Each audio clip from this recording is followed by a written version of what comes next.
Now, nobody knows exactly what heaven's going to be like, although there are a lot of books lately, Father Rob, that have descriptions of heaven. Oh, yeah? How do you not know? You really don't know anything about the world, do you? No. I don't read. I never read. There's a slew of best-selling books, New York Times best-selling books right now. About heaven? About people who made trips to heaven, and then they come back and tell you what heaven is like. I didn't even know that those books existed. And I'm just glad to be talking to you, a Catholic priest who supposedly works in the media, who knows nothing about all of the trends in religion and media. So nonetheless, there's a slew of books out there that are exactly as I described, and the millions of you who purchase them know exactly what I'm talking about. And Father Rob's like, hey, is that a turtle? Because he doesn't really try. And so these books, now whether you believe them or not, who knows, because at this point, there's no better way to make money than to say you went to heaven, and then you get to just tell stories, and nobody can tell you you're wrong. Oh, I was in heaven. Sammy Davis Jr. was playing the piano. Yeah? Yes. Yes. You sure about that? Yes, that's what heaven is like. You're positive? Yes.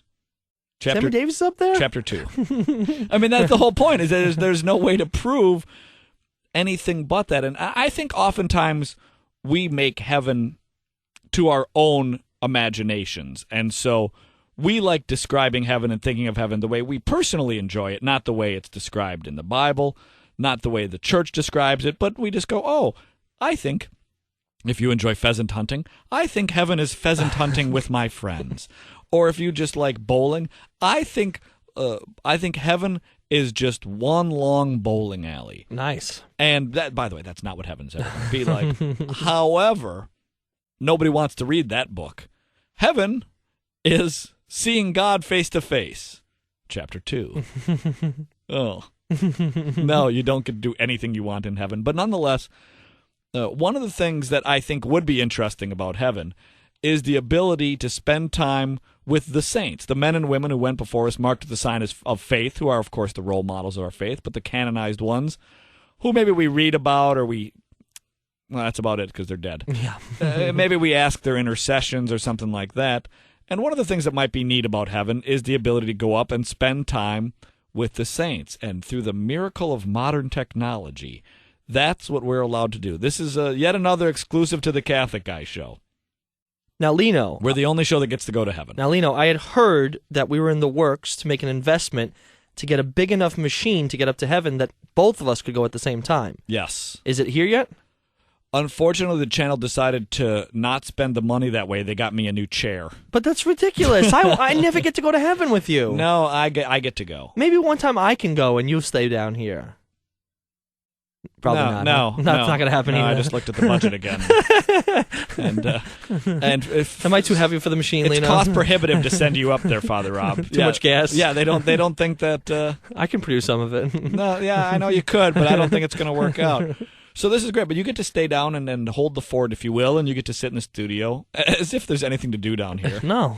Once I go. I know. What do? I just listen. You can listen as I make a trip to heaven.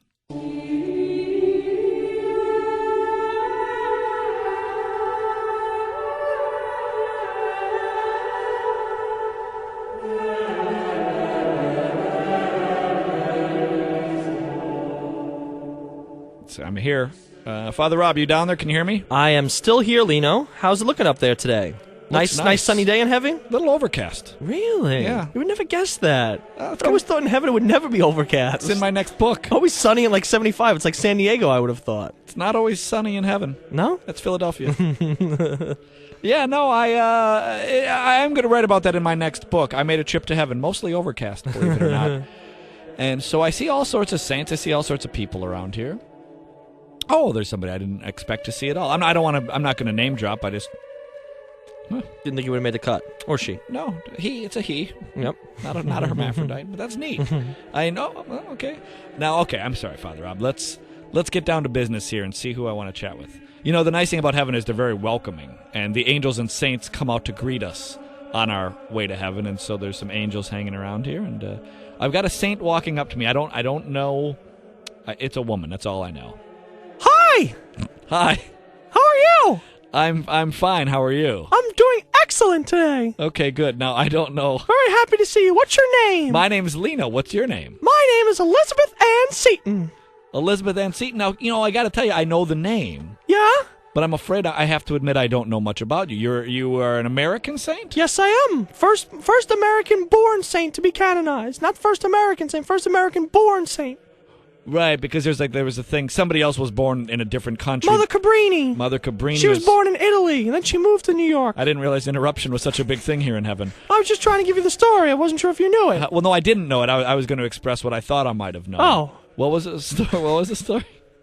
Mother Cabrini, she was in Italy, and then she moved to New York, and she worked in the United States, and she was canonized before me, but she wasn't born in America. But she was an American citizen. Yes, And American saint. Right, she was the first American saint. Right. It's strange. Being up here in heaven somehow is just as confusing as being down in the studio with Father Rob some days. Where's Father Rob? Father Rob is the... Oh, you know Father Rob? Yeah, I listen to the show all the time. I didn't know. They pipe it in through the halls of heaven here. It's an excellent show you guys have. Now, do you have to pay... Father Rob is so funny and witty. Now, do you have to pay the monthly subscriptions up here in heaven, or is that compliment? Is that no, comped? it's free. Yeah, it's free. Free in perpetuity. Any other It's channels? eternal. Any other channels here in? Do the heaven listeners? Is it the Catholic channel mostly? It's always dialed into 129. No other channels? No other channels. I think that's the right decision. Yep. Mad Dog Radio. No, Mad Dog Radio. We don't listen. They don't listen to Mad We Dog. don't really care about sports. Hits one. He yells too much. He does yell too much. I agree with you. So Elizabeth Ann Seton, so you're the first person ever to be born in America who would be canonized saint. Yes, that's me. No, I know. I was recapping. Oh. Voice got very low. Now, where were you born? I don't even... Philadelphia. No. Oh. New York. Oh, right here in New York. Yeah, New York City. In New York City? Yep. Whereabouts? Manhattan. No, that is New York City. I know. Lower East Side. Oh, the Lower East Side. Yeah. Okay. And when were you born? I don't know. 1774. You sure? Yeah. Okay. I noticed you looked down at your notes, Elizabeth Ann Seton, so I wanted to make sure that you got it right. What notes? I don't have any notes. I just wanted to make sure. I was looking at my prayer book. That's what that I was is? saying some prayers.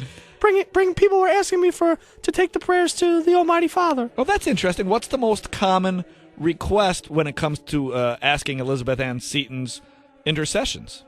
Mostly people who are sick. Oh, why is that? I just think people will pray more when they have sick family members, so they ask me to take their sick intentions to God. Well, they're not sick intentions. Well, they're intentions for the sick. Right. You know what I mean. Well, I got a sick intention. English is not... Oh, English is my first language. Yeah, English is your first language. But are you the patron saint of the infirmed or the ill? No. Okay. I did more with schools. I created schools. But I have an interesting story. I want to tell you a little bit about it. Well, okay, yeah. Because I wasn't raised Catholic. Oh, okay. I was Episcopalian. Okay. And then I married a young man, very, very wealthy man. Well, how old were you at the time? What do you mean a young man? You make it sound like, were you like B. Arthur age, or how old were you when you married this young man? 20 years old. He was 20 or you were 20? I was 20. How old is he? He was 21. Well, that's an older man. Yes. You said you married a young man. He's young. 21 was young. But he's older than you. Right. But he was a young man, but very wealthy. But that's not... Okay. And so we created a family, and we had 5 What children. do you mean you created a family? Well, It sounds like a corporation.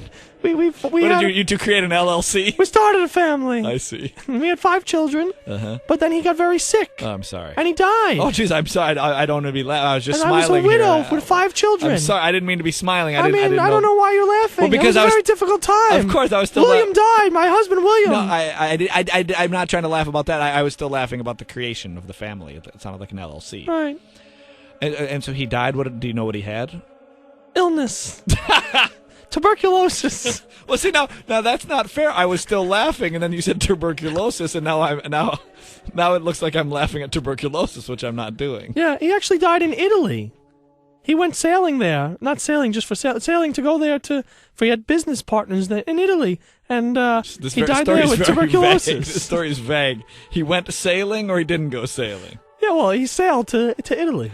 Oh, he took a sailboat. He took a sailboat to Italy? Yes. That would have taken forever. Well, big sailboat. You know, like a Columbus sailboat. Well, why didn't he take it? When did you live? Oh, we lived after Columbus, but that's why we make the reference, because we knew Columbus's sailboats. We had the pictures. Well, paintings. Not pictures. No Polaroid. Elizabeth Ann Seton, you're making a fantastic interview, I have to say. Thank you.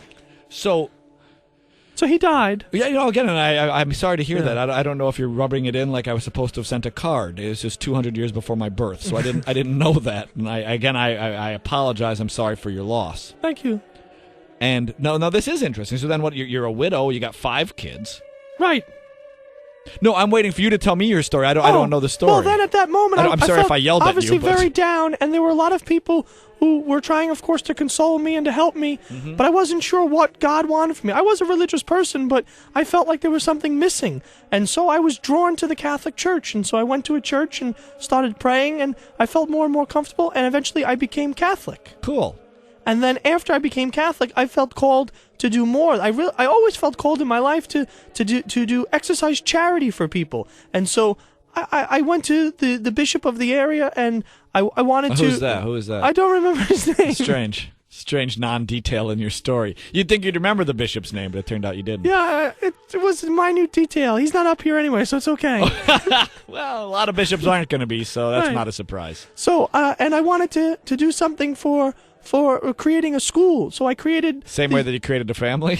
Yes, very similar. So I created high schools and elementary schools to educate the young people, not just religiously, but all of their education. Now, when you say young people, are you speaking of 21-year-olds? Because you mentioned your husband. No, younger than that. Okay. People who are in school-age children. Okay. And elementary and high school. And then that turned out into being a much bigger endeavor, and so I wanted to actually start a religious order. And I started a religious order to help, in particular, in working with all of these different schools that we were going to work at.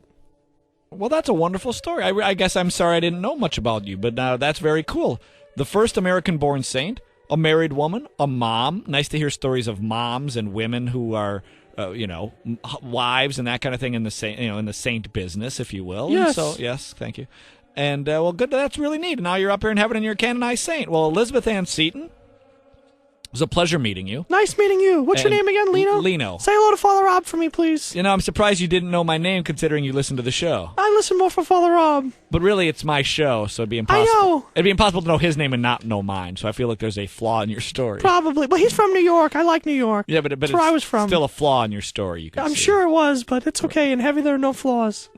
Bit of a flaw. Oh, perfection here. A little bit of a flaw. God has perfected us when we're here. Thank you, Elizabeth Ann Seton. Thank you. Goodbye. Bye.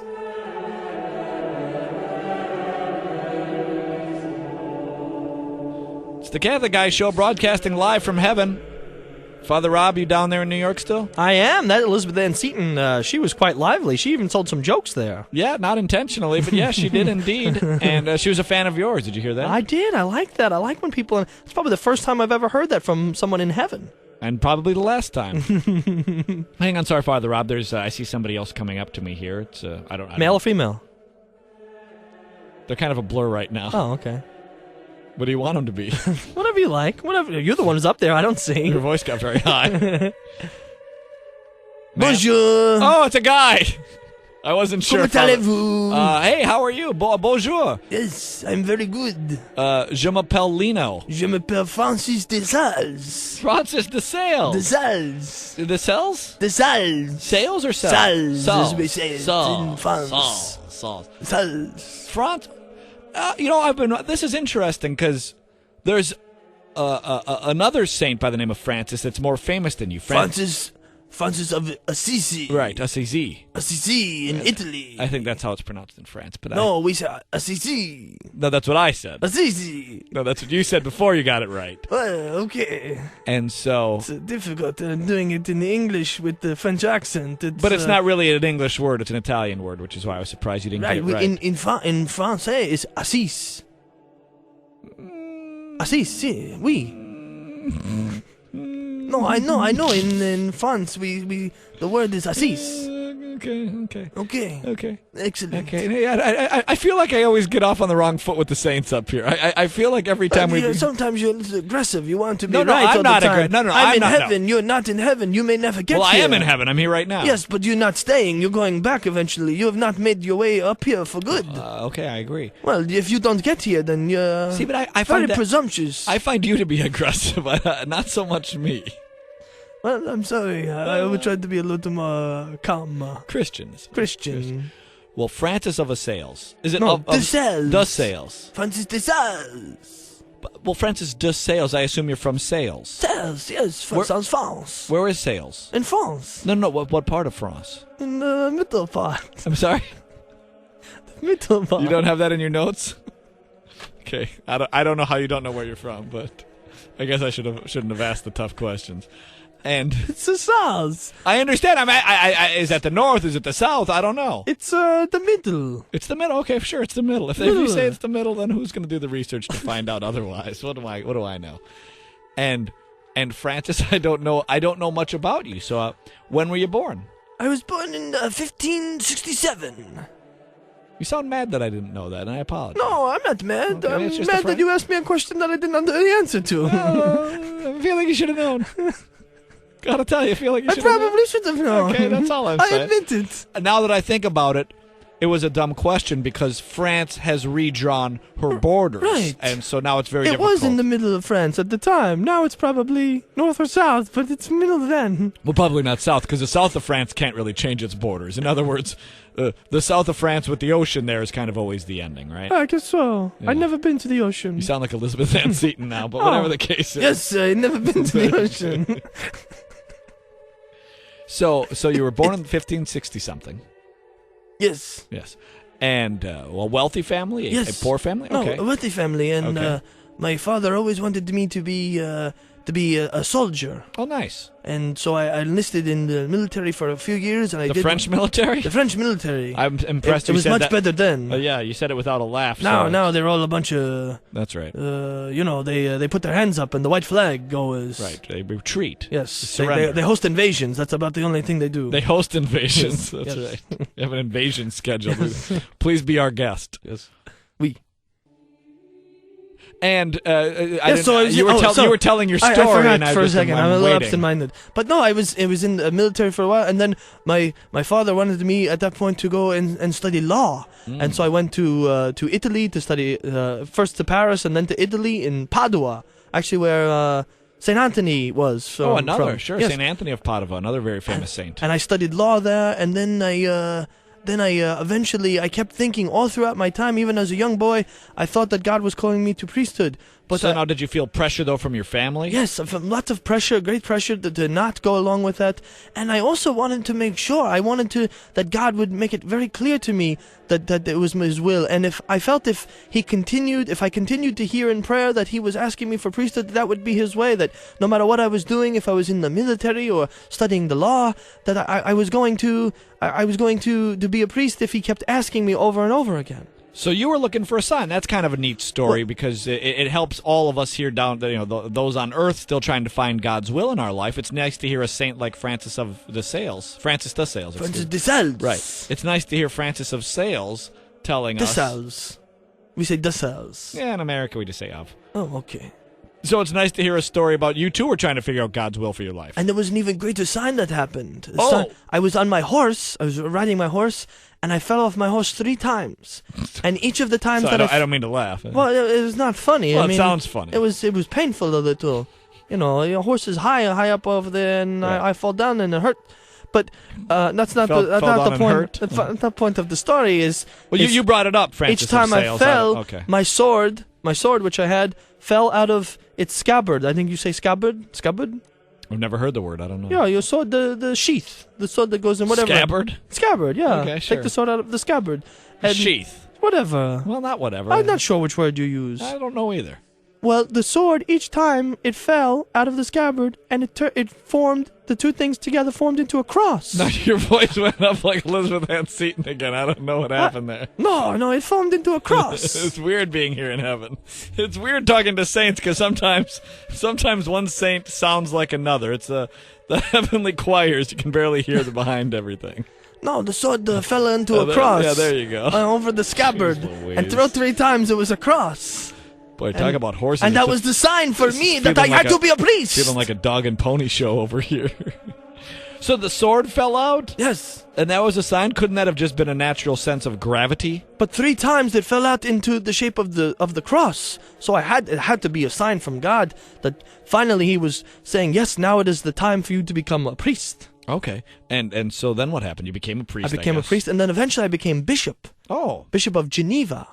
So really, so they sent you to Switzerland. Well, it was obviously the areas were very different at the time. So just as you mentioned before, the lines of the countries were not drawn in the same way. So Geneva was a part of this whole area. I don't know what you said. So it's okay. You don't need to. So you don't need to know everything. Well, I don't need to know anything. Apparently, stop trying to pretend you're a know-it-all.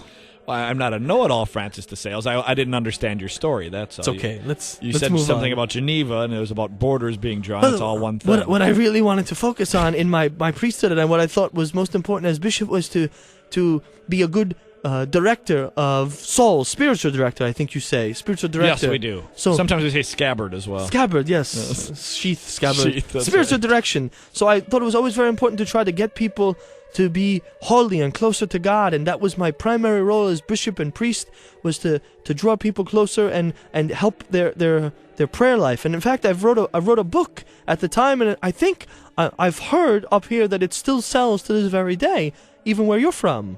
I hate to say it, I don't know. It's Francis de Sales. I feel stupid. I really don't know. It's called The Introduction to the Devout Life. Plug it in, plug it in. Yes, I hope many people will go buy it, even though I don't receive anything. You're not getting royalty checks on that? No. I don't receive anything. Hey, I'll bet you $100 right now my book Sinner is selling better than your book is. Currently or all time? Currently.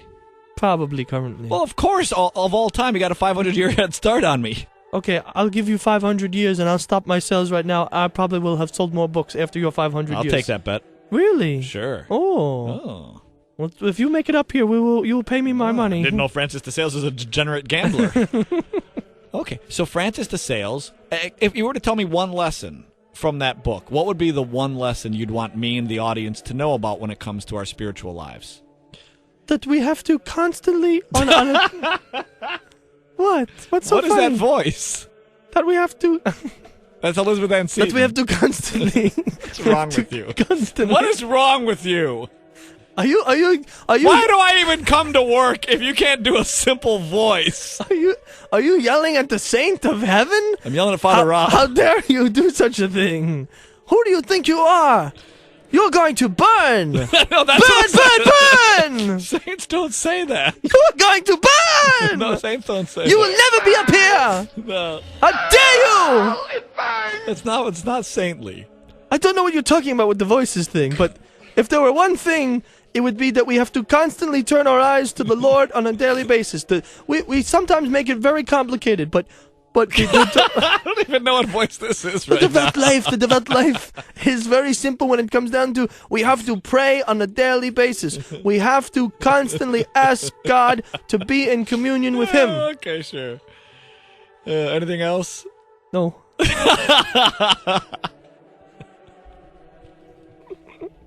All right. Well, Francis de Sales, it was a pleasure. Au revoir! Au revoir, mon ami! No, you're not my love. No, friend. Mon ami? I think ami is friend. Yeah, I don't think so. Italian, it's amico. Oh, maybe. I don't know. Au revoir, mon ami. Au revoir.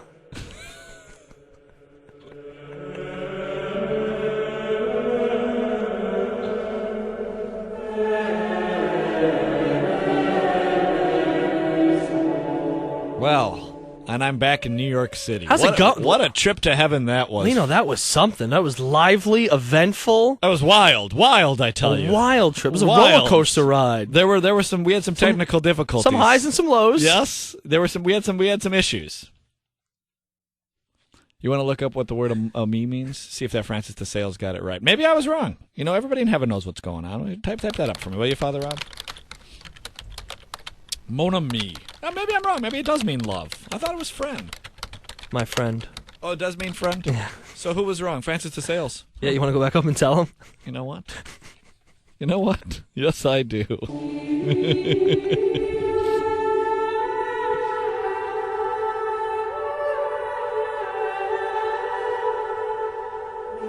All right, I'm up here in heaven. Can you hear me, Father Rob? Yeah, I can hear you, Lino. I want you to be able to hear me when I chew this guy out. Clear as crystal. I'm looking around here. Is he Hey, there? Dom DeLuise, no way. Wow. That's awesome. Really? He's hitting a foot-long sub. Fatso's up here. Oh. Where's that? Hey, there's Francis de Sales. Bonjour. He's in the sales line. He's in the checkout line. He's buying something because it's on sale. Francis, You're here again. What are you doing here? well, I'm here to correct you. But wait a minute, it's correct. What are you here to correct? Yeah, I said au revoir, mon ami, and you thought mon ami meant my love. Well, I don't know your English language. What am I supposed to say? I don't know how to You don't know translate my English that. language. You're speaking the whole time in English. Yes, but I don't know how to translate every word in French into English. You There's translated every other word in this conversation. You Well- can't translate the word ami. Well, it was very difficult. You translated difficult. Your French is not so good. I wasn't sure if you were saying amour or ami. I could not hear you very well. Mon amour means my love. Did you say mon ami? Well, of course that means my friend. I did said not know mon- that's what you were saying. I said mon ami. Well, I didn't hear you correctly. I have wax in my ears. I've Get been here your for ears 500 checked. years. I didn't realize this wax build up a problem. Yes, in well, heaven. we did. The Q-tip was not invented at the time. Yes. They The don't re- send those up here. I'm sorry to hear that. Well, it was nice seeing you. Thank you for again. coming back to Yes. to discuss. Yes. Au revoir, mon It's ami. okay that you made a mistake. Au revoir, mon ami. Au revoir.